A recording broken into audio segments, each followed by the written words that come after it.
جمال مصطفیٰ یا نظر طیبہ کی گلیوں. بسم اللہ الرحمن الرحیم. الحمد للہ رب العالمین والعاقبۃ للمتقین والصلاة والسلام علی سید الانبیاء والمرسلین وعلی آلہ واصحابہ وازواجہ واہل بیتہ وذریتہ اجمعین. اعوذ باللہ من الشیطان الرجیم. بسم اللہ الرحمن الرحیم. ان اللہ وملائکتہ یصلون علی النبی یا ایہا الذین آمنوا صلوا علیہ وسلموا تسلیما.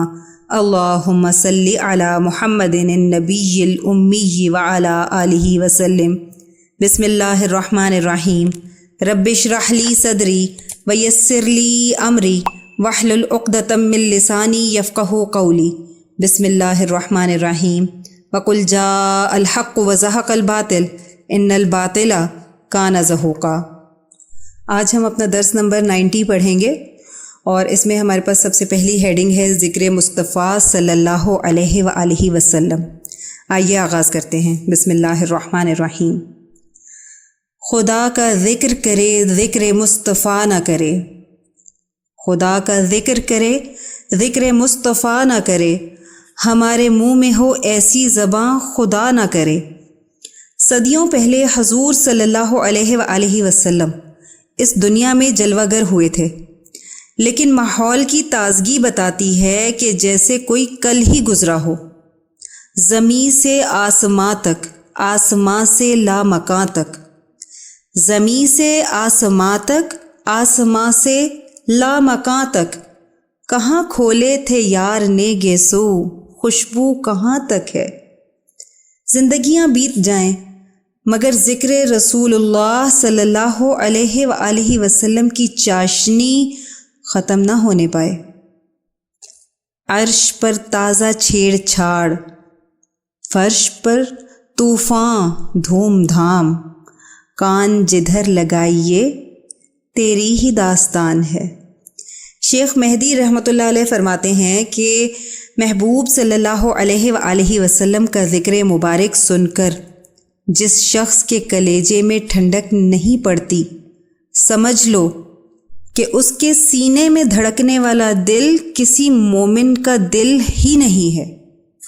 امام شافعی رحمۃ اللہ علیہ فرماتے ہیں کہ میرے محبوب صلی اللہ علیہ وآلہ وسلم کا تذکرہ کرو، کیونکہ میرے محبوب صلی اللہ علیہ وآلہ وسلم کا تذکرہ ایسی کستوری ہے، تم جوں جوں اسے چھیڑتے جاؤ گے اس کی خوشبو پھیلتی چلی جائے گی. سبحان اللہ. اس کے بعد ہے ماقبل سے ربط. رسول اللہ صلی اللہ علیہ وآلہ وسلم نے متعدد جگہوں پر صحابہ رضی اللہ عنہم کے لشکر روانہ فرمائے. مقصد جہاد فی سبیل اللہ کے ذریعے اللہ کے کلمے کو بلند کرنا تھا. قبیلہ خزرج نے رسول اللہ صلی اللہ علیہ وآلہ وسلم سے اجازت طلب کی کہ ہمیں یہودی سردار ابو رافع کو جہنم رسید کرنا ہے، کیونکہ قبیلہ اوس نے بھی یہودی سردار کعب بن اشرف کو قتل کیا تھا. وہ اجر میں ہم سے آگے نکل گئے، ہم بھی اجر میں ان کے ساتھ برابر کے شریک ہونا چاہتے ہیں.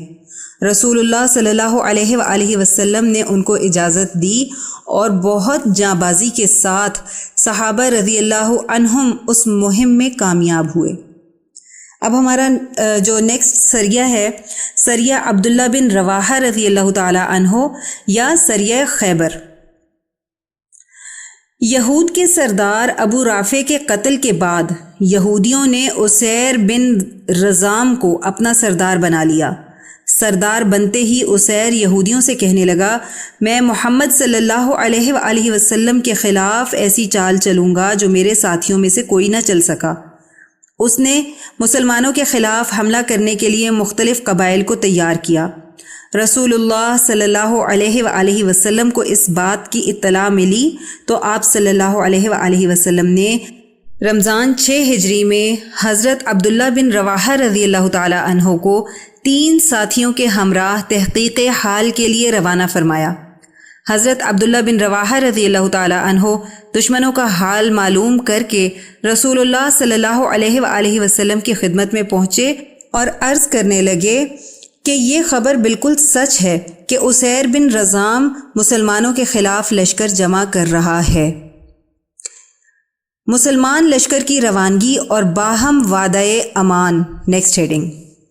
شوال 6 ہجری میں رسول اللہ صلی اللہ علیہ وآلہ وسلم نے حضرت عبداللہ بن رواحہ رضی اللہ تعالی عنہ کو 30 مجاہدین کے ساتھ روانہ فرمایا۔ حضرت عبداللہ بن رواحہ رضی اللہ تعالی عنہ اور ساتھی یہود سردار اسیر کے پاس پہنچے اور کہنے لگے، کیا ہمیں جان کی امان دی جا سکتی ہے تاکہ ہم جس مقصد کے لیے آئے ہیں وہ بیان کر سکیں؟ اسیر نے کہا، ہاں، لیکن ہمیں بھی آپ لوگوں کی طرف سے امان کا وعدہ ملنا چاہیے، کہیں ایسا نہ ہو کہ آپ لوگ بھی ہمیں موقع پا کر قتل کر دو۔ حضرت عبداللہ بن رواحہ رضی اللہ تعالی عنہ نے فرمایا، تمہیں بھی ہماری طرف سے امان ہے، اور فرمایا، ہمیں تمہارے پاس رسول اللہ صلی اللہ علیہ وآلہ وسلم نے بھیجا ہے اور یہ پیغام دیا ہے کہ تم بارگاہ نبوی صلی اللہ علیہ وآلہ وسلم میں حاضر ہو جاؤ تاکہ تمہارے ساتھ خیر خواہی والا معاملہ کیا جائے۔ یہودی سردار اسیر نے اپنے ساتھیوں سے مشورہ کیا۔ ساتھیوں نے اسے روکا اور کہنے لگے کہ لگتا ہے مسلمان اب جنگ سے اکتا گئے ہیں، ہمیں اپنے پاس بلا کر جنگ بندی کی کوئی تدبیر کرنا چاہتے ہیں۔ بہرحال اسیر نے اپنے قبیلے والوں کی بات کو رد کر دیا اور 30 ساتھیوں کو اپنے ساتھ شامل کیا اور مسلمانوں کے لشکر کے ساتھ مدینہ کی طرف چل پڑا۔ دوران سفر اسیر کی غداری۔ Next heading. مسلمانوں کا لشکر بھی 30 سواروں کا تھا اور اسیر کے ساتھ بھی 30 نوجوان تھے۔ ہر سواری پر ایک مسلمان کے ساتھ ایک یہودی بیٹھا۔ حضرت عبداللہ بن انیس رضی اللہ تعالی عنہ نے اپنے پیچھے اسیر کو سوار کیا تھا۔ راستے میں اسیر کو ندامت ہو رہی تھی کہ اس نے اپنے قبیلے کے مشورے کے خلاف کام کیا ہے۔ راستے میں اسیر نے حضرت عبداللہ بن انیس رضی اللہ تعالی عنہ کی تلوار کی طرف ہاتھ بڑھایا۔ حضرت عبداللہ بن انیس رضی اللہ تعالی عنہ سمجھ گئے کہ اس کا ارادہ ٹھیک نہیں۔ حضرت عبداللہ بن انیس رضی اللہ تعالی عنہ اپنی سواری کو کنارے پر لے گئے اور فرمانے لگے، اے اللہ کے دشمن، تو غداری پر اتر آیا ہے۔ اس نے دوبارہ حملہ کرنے کی کوشش کی لیکن بروقت حضرت عبداللہ بن انیس رضی اللہ تعالی عنہ نے اسیر پر وار کیا، جس سے اس کی ران جڑ سے کٹ گئی اور وہ گر پڑا۔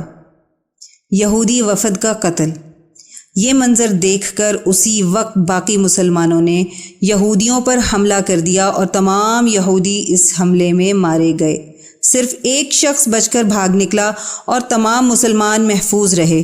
جب یہ لشکر مدینہ منورہ واپس ہوا اور محبوب صلی اللہ علیہ وآلہ وسلم کو سارا ماجرا سنایا تو رسول اللہ صلی اللہ علیہ وآلہ وسلم نے فرمایا، قد نجاکم اللہ من القوم الظالمین، اللہ عز و جل نے تمہیں ظالم قوم سے نجات دی۔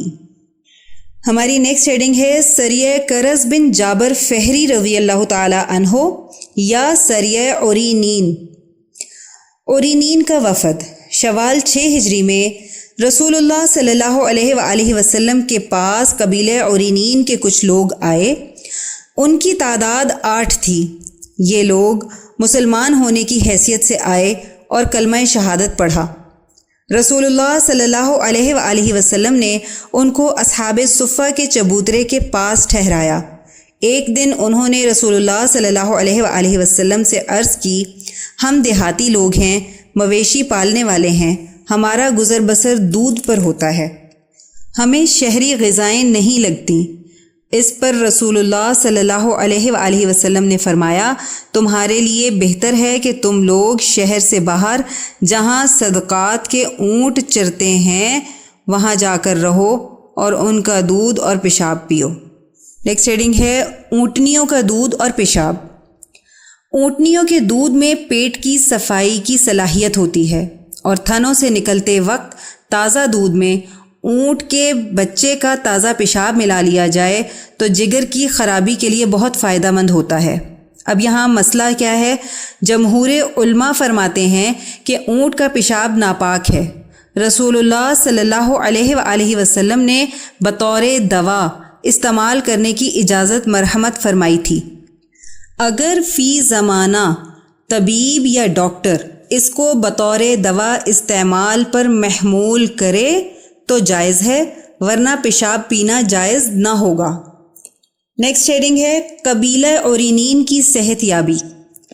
بہرحال ان لوگوں نے مدینہ سے باہر جا کر رہائش اختیار کی اور اونٹوں کی چراگاہ میں رہنے لگے اور رسول اللہ صلی اللہ علیہ وآلہ وسلم کی ہدایت پر عمل کیا، جس سے اللہ عز و جل نے ان کو صحت عطا فرمائی اور وہ تندرست ہو گئے۔ نیکسٹ ہیڈنگ ہے حضرت یسار رضی اللہ تعالی عنہ کی شہادت۔ غرض جب یہ لوگ تندرست ہو گئے تو دین اسلام سے پھر گئے اور دوبارہ کفر کی طرف لوٹ گئے، اور اس چراگاہ کی حفاظت پر مامور حضرت یسار رضی اللہ تعالی عنہ کو شہید کر دیا۔ ان کے ناک، کان، آنکھ کاٹ کر مسلح بنایا اور ان کے اعضاء کو تپتی ہوئی ریت پر اڑایا، ان کی آنکھوں میں کانٹے چبھو دیے۔ اس کے بعد وہ لوگ اونٹنیاں لے کر فرار ہو گئے۔ دشمن خدا کے تعاقب کے لیے روانگی کا حکم۔ رسول اللہ صلی اللہ علیہ وآلہ وسلم کو جب اس واقعے کی اطلاع ملی تو آپ صلی اللہ علیہ وآلہ وسلم نے حضرت کرز بن جابر فہری رضی اللہ تعالی عنہ کو 20 سواروں کے ساتھ روانہ فرمایا۔ حضرت کرز رضی اللہ تعالی عنہ ان سب کو گرفتار کر کے لائے تو آپ صلی اللہ علیہ وآلہ وسلم نے بھی ان کے ہاتھ پاؤں کاٹنے اور آنکھوں میں گرم سلاخیں پھیرنے کا حکم دیا۔ اسی طرح ان کو تپتی ہوئی ریت پر ڈال دیا گیا اور وہیں وہ ختم ہو گئے۔ آیات مبارکہ کا نزول۔ ان لوگوں کو جو سزا دی گئی قرآن کے حکم کے مطابق تھی، کیونکہ اسی وقت ان آیات کا نزول ہوا۔ انما جزاء الذین یحاربون اللہ ورسولہ ویسعون فی الارض فسادا ان یقتلوا او یصلبوا او تقطع ایدیہم وارجلہم من خلاف او ینفوا من الارض ذالک لہم خزی فی الدنیا ولہم فی الآخرۃ عذاب عظیم۔ سورہ مائدہ کی آیت نمبر 33، اور اس کا ترجمہ ہے جو لوگ اللہ اور اس کے رسول صلی اللہ علیہ وآلہ وسلم سے جھگڑتے ہیں اور زمین میں فساد پھیلاتے ہیں، ان کی سزا یہ ہے کہ قتل کر دیے جائیں یا پھانسی دی جائے یا مخالف سمت سے ان کے ہاتھ پاؤں کاٹ دیے جائیں یا جلا وطن کر دیا جائے۔ یہ سزا تو صرف دنیا کی ہے اور آخرت میں ان کے لیے بڑا عذاب ہوگا۔ شدید انتقام کی ممانعت۔ عرینین کے لوگوں کو اسی انداز میں قتل کیا گیا کہ جس انداز میں انہوں نے حضرت یسار رضی اللہ تعالی عنہ کو شہید کیا تھا، لیکن آئندہ کے لیے یہ حکم دیا گیا کہ اگر کوئی کافر کسی مسلمان کو شہید کرتا ہے اور اس کا مسلح بھی بناتا ہے تو قصاص میں صرف کافر کو قتل کیا جائے گا، مسلح نہیں کیا جائے گا۔ آج ہم بس یہیں تک پڑھیں گے۔ آئیے دعا کر لیتے ہیں۔ اللہم صلی علی محمد النبی الامی وعلی آلہ وسلم۔ یا اللہ، ہماری اس ادنا سی کوشش کو قبول و منظور فرما لیں اور اس کو ہماری بخشش کا ذریعہ بنا دیں۔ اس کو قیامت تک امت کے لیے ہدایت اور عشق نبی صلی اللہ علیہ وآلہ وسلم کا ذریعہ بنا دیں۔ اے اللہ، جو کچھ پڑھا سنا اس کا ثواب سب سے پہلے آقا کریم صلی اللہ علیہ وآلہ وسلم کی بارگاہ عالیہ میں تحفتاً، ہدیتاً، نذرانتاً، محبتاً، عقیدتاً پیش کرتے ہیں، قبول و منظور فرما لیں۔ نبی کریم صلی اللہ علیہ وآلہ وسلم کی برکت اور وسیلہ جمیلہ سے اس کا ثواب تمام انبیاء کرام، خلفائے راشدین، امہات المؤمنین، اہل بیت اطہار، صحابہ کرام، صحابیات، بزرگان دین، اولیاء اللہ، شہداء، صدیقین، صالحین، مؤمنین، مؤمنات، مسلمین، مسلمات کو پیش کرتے ہیں، قبول و منظور فرما لیں۔ الہی اس کا ثواب سلسلہ قاسمیہ، عزیزیہ، نقشبندیہ، مجددیہ کے تمام بزرگان، بالخصوص شیخ الاولیاء حضرت مولانا مہر محمد صاحب رحمۃ اللہ علیہ، شیخ الحدیث حضرت مولانا محمد عبد الحکیم صاحب رحمۃ اللہ علیہ اور شیخ الاسلام حضرت مولانا محمد عبد العلیم قاسمی صاحب رحمۃ اللہ علیہ کو پہنچا دیں، اور ہمارے بزرگان کے بلند درجات کو اور بھی زیادہ بلند فرما دیں اور ان پر اپنی رحمت خاصہ کا نزول فرما دیں۔ یا اللہ ہمارے مرشد گرامی حضرت شیخ عزیز القاسمی حکیمی مہروی نقشبندی مجددی دامت برکاتہم العالیہ پر اپنا خاص فضل اور خانقاہ اور مدرسے پر اپنا خصوصی کرم فرما دیں اور انہیں امت کے لیے ہدایت و شفا کا ذریعہ بنا دیں۔ آمین بحرمت سید المرسلین صلی اللہ علیہ وآلہ وسلم۔ سبحان ربک رب العزت عما یصفون وسلام علی المرسلین والحمد للہ رب العالمین۔ جدھر دیکھی اسی ماہ مبیں کی چاندنی